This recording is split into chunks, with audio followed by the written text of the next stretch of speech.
Here are 3 life skills that living in Japan for 10 years taught me. Number 1, your attitude and the way you carry yourself directly impacts the way people treat you and the outcomes of everything in your life. This is especially true in Japan. People are often afraid to talk to you, and depending on the energy you bring into that room, it will drastically change the entire outcome of the conversation. Number 2, the key to success is failure and continual improvement based on that failure. I have had so many chances to introduce myself to people here in Japan, and a lot of the times people know that the standards for manners and just politeness in general is so high that you don't have a lot of margin for error.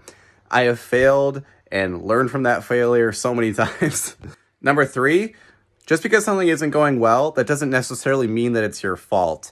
Kind of in contradiction to point number 1, sometimes, and this is just the experience of living as a minority in another country, sometimes if you're a minority, other people just aren't going to want to have anything to do with you, and it doesn't matter how great you are or how much you try to convince them, there's just nothing you can do. And so, I've developed kind of a more zen outlook towards a lot of things in life because of that. I think it's important to have accountability and to try to improve, but it's also important to give yourself a break.